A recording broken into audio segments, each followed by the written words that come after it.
দেখতে দেখতে নতুন বছরের 2 মাস কেটে গেল। পদার্পণ করলাম আমরা 3য় মাস অর্থাৎ মার্চে। আমরা কম বেশি সবাই বই পড়ছি, কিন্তু আমার জন্য এই ফেব্রুয়ারিটা ছিল বেশ অন্যরকম। এই ফেব্রুয়ারিতে আমি 17টা বই পড়েছি। হ্যাঁ, 17টা। যে 17টা বই আমি 2025 সালেও পড়িনি। 2026-এর জানুয়ারিতে আমি 4টে বই পড়েছিলাম, যেগুলো আমি দেখিয়েছিলাম পড়ার সময়। আর এবার ফেব্রুয়ারিতে পড়া বইগুলো শেষ করে আমি আপনাদের সামনে নিয়ে এসেছি।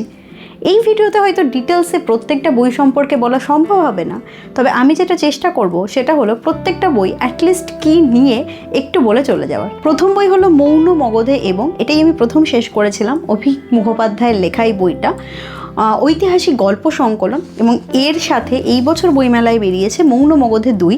এটাতে ঐতিহাসিক গল্প রয়েছে এবং তার সঙ্গে রয়েছে ঐতিহাসিক একটা উপন্যাসিকা। এই বইগুলো নিয়ে আমি বললাম যেটা পরবর্তীকালে সমস্ত বই নিয়ে কথা বলবো, এই ভিডিওতে সম্ভব না। এরপর রয়েছে দ্বিচক্রে কোরিয়া ভ্রমণ, রামনাথ বিশ্বাসের লেখা। আচ্ছা, আগের দুটো বই বিভা পাবলিকেশনের, আর এটা হচ্ছে বিন্দু বিসর্গ থেকে। এই বইটায় মূলত রয়েছে একজন ভারতীয় যিনি সাইকেলে করে দক্ষিণ কোরিয়ায় গিয়েছেন, সেই দক্ষিণ কোরিয়া ভ্রমণের অভিজ্ঞতা।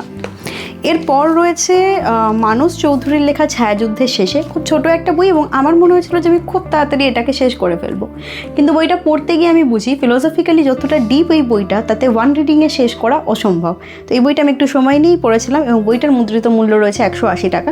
ছোট একটা বই, কিন্তু যেটা বললাম অনেকটা গভীর চিন্তাভাবনা এবং গভীরভাবে পাঠককেও ভাবাবে এই বইটা। এরপর আমি একটা বই দেখাবো, সেটা হলো জীবন সার্কাসের প্রান্তজনের কথা সিরিজ 3, সৌম্যদেবের লেখা। এই বইটা মূলত একজন মানুষ যিনি সার্কাসে কাজ করতেন, তবে সার্কাসে উনি গিটারিস্টের কাজ করতেন। তার সার্কাস জীবনকে দেখা এবং ওভারঅল আরও যে জীবন, মানে তার সার্কাসের জন্য বিভিন্ন জায়গায় থাকতে গিয়ে যা যা অভিজ্ঞতা হয়েছে সেই সমস্ত কিছু নিয়ে লেখা। বইটা খোয়াবনামা থেকে প্রকাশিত হয়েছে।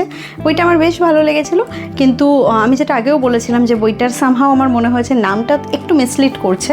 এরপরে যে বইটা বলবো সেটা হচ্ছে পাতায় পাতায় পাইচেরি। এটা একটা প্রবন্ধ সংকলন, রাজর্ষি গুপ্তের লেখা। এখানে বিভিন্ন মানে শার্লক হোমস, তারপরে ফেলুদা, তারপরে জটায়ু, তারপরে আলেকজান্ডার দুমা, পোয়েরো, তারপরে রয়েছে নেপোলিয়ান, তারপরে এই যে আমাদের বিভিন্ন অলৌকিক গল্পগুলো চেঞ্জ হচ্ছে, সমস্ত কিছু নিয়ে রয়েছে। অবশ্যই আমি একটা ডিটেলস ভিডিও বানাবো। অ্যাকচুয়ালি আমি আগাথা ক্রিস্টি পড়িনি বলে আর আলেকজান্ডার দুমার লেখা পড়িনি বলে আমি 3টে অধ্যায় বাদ রেখেছিলাম, কিন্তু রাজর্ষিদার সঙ্গে কথা বলে আমি জানতে পারলাম আপনি এই অধ্যায় মানে এই লেখকদের লেখা পড়ুন বা না পড়ুন, এই বইটা পড়তে কোনো অসুবিধা নেই। মানে সমস্ত পাঠকদের কথা মাথায় রেখে লেখা, অর্থাৎ যারা বই পড়েছেন সেই লেখাগুলো, অর্থাৎ লেখকদের বই পড়েছেন বা পড়েননি তাদের সবার জন্য। তো এটা আমার একটু বাকি আছে, এটা আমি শেষ করে ফেলবো। আর একটা বই যেটা আমি পড়েছি এবং সর্বশেষ বই এটা আমি পড়েছি, মানে আমার চুজ করা বইয়ের মধ্যে এটা উঠে এলো তাই দেখিয়ে দিচ্ছি, সেটা হচ্ছে গল্পে কৌতুকে রবি তীর্থ, মৃত্যুঞ্জয় মুখোপাধ্যায়ের লেখা। মৃত্যুঞ্জয় এই বইটা আমাদের পাঠিয়েছিল, এবং এই বইটা আমি যখন আনবক্সিং করেছি সেই ভিডিওটা হয়তো আপনারা দেখেছেন বা দেখবেন, সেটা আপনি এটা ডিটেলস এই বইটা সম্পর্কে জেনে যাবেন। মূলত শান্তিনিকেতনের জীবন এবং বিশ্বভারতীতে পড়াকালীন স্টুডেন্টদের যে সমস্ত অভিজ্ঞতা সেগুলো নিয়ে এই বইটা লেখা, লালমাটি প্রকাশন থেকে প্রকাশিত হয়েছে। এরপর অভিজ্ঞান গাঙ্গুলির লেখা একদা আর্যাবতে। এই যে চাণক্য সিরিজের গোয়েন্দা দুটো রয়েছে তার প্রিকুয়েল বলা যায়, এবং সেখানকার একটা উত্তর শেষে গিয়ে জানা যায় যারা ওই চাণক্য সিরিজ পড়েছে। আমি পড়িনি, আমার জন্য এটা ছিল একটা পিওর ঐতিহাসিক উপন্যাস, বুক ফার্ম থেকে প্রকাশিত হয়, এবং এই বইটা নিয়ে আমি বা ভাই কখনো কথা বলবো। এরপর যে বইটা, অর্থাৎ বসন্তে একটা প্রেমের হিমেল ছোঁয়া, দুজন সাহিত্যিক বা উঠতি সাহিত্যিক যাদের স্বপ্ন তারা সাহিত্যিক হবে, তাদের দুজনকে নিয়ে লেখা মিষ্টি লঙ্কা, যারা ভীষণ বিপরীত দুটো চরিত্র, অর্থাৎ একজন মিষ্টি একজন লঙ্কা, তাদের মধ্যে সুন্দর প্রেমের একটা জার্নি, এটা নিয়েই লেখা হয়েছে। ইতিকথা প্রকাশনী থেকে প্রকাশিত হয় এই বইটা, এটা নিয়েও ডিটেলসে কথা হবে। এরপর সাহিত্য একাডেমি পুরস্কারপ্রাপ্ত ইক্ষুগন্ধা, এটাও আমি পড়েছিলাম। এটা একটা গল্প সংকলন, এবং হ্যাঁ এই বইটা আমার ঠিকঠাকই লেগেছে। তারপরে যে বইটা আমার আবার খুব ভালো লেগেছে সেটা হচ্ছে তেইলাচোরা, ওবায়দ হকের লেখা। ওবায়দ হক আমার ভীষণ প্রিয় লেখক, এবং উনি আমাকে এই বইটায়, মানে ওনার জাদু এই বইটাতেও রয়েছে, যদিও এটা ওনার লেখা প্রথম বই, সম্ভবত প্রথম উপন্যাস। একটা মুক্তিযুদ্ধের প্রেক্ষাপট, কিন্তু সেখানে মুক্তিযুদ্ধ নেই, রয়েছে প্রান্তিক মানুষের জীবন সংগ্রাম, এবং দারুণ দারুণ, ওবায়দ হক বরাবর দারুণ। এই এমন একজন লেখক যিনি আমাকে মুগ্ধ করেন, একবার না বারবার করেন। এরপর যে বইটা বলবো সেটা হচ্ছে মণিপূর্ণী উপন্যাস লেখা নিষেধ, সুদীপ চট্টোপাধ্যায়ের এই বইটায় লেখক শুরুতেই লিখেছেন যে এই শহনাজ নাগরিকদের প্রতি, যাদের চোখে চোখ রেখে ক্ষমা চাওয়ার সাহস আমাদের নেই।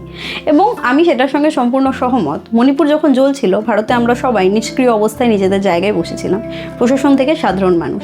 কুকি এবং মেইতি, এই যে দুটো জাতির মধ্যে সমস্যা, এবং সেই সমস্যা যে মণিপুরকে কিভাবে কত বছর ধরে ভুগিয়ে যাচ্ছে এবং সেটার প্রভাব সাধারণ মানুষের জীবনকে কিভাবে নরক করে তুলছে, এটা সেই গল্প বলে। মণিপুর নিয়ে উপন্যাস লেখা নিষেধ বলেই হয়তো লেখক এই উপন্যাসটা এমনভাবে লিখেছে যেটা পড়তে গিয়ে আপনার মনে হবে একটা গল্প পড়ছেন, এবং কোথাও গিয়ে বুঝবেন সেই গল্পটা একসঙ্গে জুড়ে গেল, অর্থাৎ প্রত্যেকটা কানেক্টেড হয়ে যাবে শেষে গিয়ে। এমন না যে সেগুলো আপনি আলাদা পড়লে ক্ষতি হবে, কিন্তু সিকুয়েলে পড়াই উচিত বইটা নিয়ে আমি অবশ্যই কথা বলবো। ভীষণ ভালো লেগেছে, যেখানে অনেক কিছু উঠে এসেছে। বৈভাষিক প্রকাশনী থেকে এই বইটা প্রকাশিত হয়। এরপর রয়েছে আবারও ওবায়দ হকের প্ল্যাটফর্ম প্রকাশনী থেকে প্রকাশিত জল নেই পাথর, এই বইটা, যেখানে ওবায়দ হক আবারও তার জাদু দেখিয়েছেন, এবং এই বইটাও সেই একবার ধরলে শেষ না করে ওঠা যায় না এমন একটা বই। এই বইটা নিয়ে অবশ্যই কথা বলবো আমি। খুব সুন্দর একটা বই, যেখানে একটা মানুষ দুঃখ পেতে ভুলে গেছে এবং সেই জন্য সে সাইকোলজিস্ট বা সাইকিয়াট্রিস্টের কাছে গেছে। অবশ্যই কথা হবে এই বইটা নিয়েও। এরপর আমি এমন একজন লেখকের লেখা পড়েছি যার লেখা এর আগে আমি পড়িনি, তৃণময় দাসের উল্কারা যখন কথা বলে। এবং আরও আশ্চর্যের ব্যাপার, বইটা হচ্ছে সায়েন্স, ফ্যান্টাসি বা ফিকশন নিয়ে, যে জ্বরটা আমাকে একদমই টানে না, তা সত্ত্বেও এই বইটা আমার দারুণ লেগেছে। তো এই বইটা নিয়েও আমি কথা বলবো। কল্পবিশ্ব থেকে প্রকাশিত হয়, এবং এর গল্পগুলো নিয়ে পার্টিকুলারলি আমি আরেকটা ভিডিওতে কথা বলে আপনাদের জানাবো কেন বইটা আমার এত ভালো লেগেছে। এরপর বর্ষার ঝর্ণা, এটা একটা অনুবাদ বই, সাহিত্য একাডেমি পুরস্কারপ্রাপ্ত গল্প সংকলন। এই বইটাও আমার বেশ ভালো লেগেছে, যারা পড়তে চান অবশ্যই পড়তে পারেন। এরপর রয়েছে হটযোগী, এটাও একটা সাহিত্য একাডেমি পুরস্কারপ্রাপ্ত উপন্যাস, এবং এই উপন্যাসটা পড়ার জাস্ট কিছুদিন আগেই খুব বেনারসে যাওয়ার আমার মন করছিল, বারবার মন হচ্ছিল একটু যদি যেতে পারতাম ঘুরতে, একটু যদি গঙ্গার ঘাটে বসতে পারতাম। এবং উপরওয়ালা তো একজন আছেন, তিনি তো বোঝেন কীভাবে কী পাইয়ে দিতে হবে। এই মুহূর্তে আমার পক্ষে হয়তো বেনারস যাওয়া সম্ভব না, তাই এমন একটা উপন্যাস আমি পড়লাম যার প্রেক্ষাপটই ছিল বেনারস, এবং সেই শুরুটা, অর্থাৎ এই বইটা একটা সত্যি ঘটনা নিয়ে লেখা, মানে একজন মানুষ তার জীবনী বলছেন, সেই জীবনীটা লেখা, এবং অদ্ভুত টাইপের একটা সুন্দর উপন্যাস। আমার বেশ ভালো লেগেছে, এটা আমি খুব তাড়াতাড়ি শেষ করেছিলাম। আজকে যেটা শেষ উপন্যাস আমি দেখাবো সেটা হচ্ছে সন্দীপন পাঠশালা, তারাশঙ্কর বন্দ্যোপাধ্যায়ের লেখা।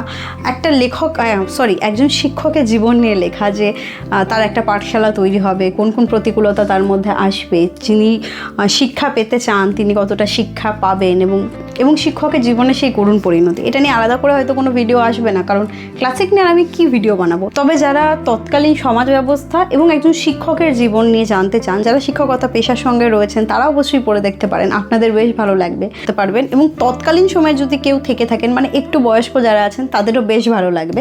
এটা নিয়ে আলাদা কোনো রিভিউ ভিডিও আসবে না, সেই জন্য আমি ডিটেলসে বললাম, কারণ তারাশঙ্কর বন্দ্যোপাধ্যায়ের লেখা রিভিউ করার মতো আমার ক্ষমতা তো নেই। আর তাছাড়াও মানে আমি যেটা করি সেটা আমি বলি যে বই নিয়ে কথা বলছি, রিভিউ ঠিক না। মিত্রায়ণ ঘোষ থেকে প্রকাশিত হয়েছে এই বইটা, তো এইটাও আপনারা অবশ্যই পড়তে পারেন। বাকি যে বইগুলো দেখালাম তার মধ্যে যেগুলো আমার খুব ভালো লেগেছে সেগুলো নিয়ে ডেফিনেটলি একটা লং ভিডিও আসবে, যেরকম ভিডিও আমরা করে থাকি।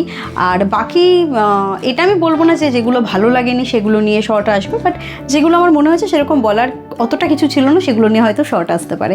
তো আজকের ভিডিও এই পর্যন্তই। আপনারা জানাবেন আমাকে কটা বই ফেব্রুয়ারিতে পড়েছেন। মার্চের আজকে 5 তারিখ চলছে, এবং এখনও অবধি একটা বই আমি কমপ্লিট করিনি, কিছু গল্প পড়েছি। ফেব্রুয়ারির মতন হয়তো হবে না, বাট আমি মার্চেও চেষ্টা করব যতটা বেশি সম্ভব পড়া যায়। আপনারা কতগুলো বই পড়েছেন এখন অবধি? আমার কিন্তু এই বছরে টোটাল 21টা হয়ে গেল। আপনাদের কটা হলো সেটা আমাকে জানান। আবারও একটা কথা বলবো, number is not that much important. আপনি যদি এরকম মোটা একটা বই পড়েন, সেটার সাথে এরকম 5টা বইয়ের সমানই হবে। পড়াটা দরকার, হয়তো ততটাও দরকার না, বাট পড়তে পারেন। যাদের পড়তে ভালো লাগে পড়ুন। আজকের ভিডিও এখানেই শেষ করছি। ভিডিওটা ভালো লাগলে লাইক করবেন, কমেন্ট করবেন, শেয়ার করবেন। ভালো থাকবেন, দেখা হবে পরের দিন পরের কোনো ভিডিওতে।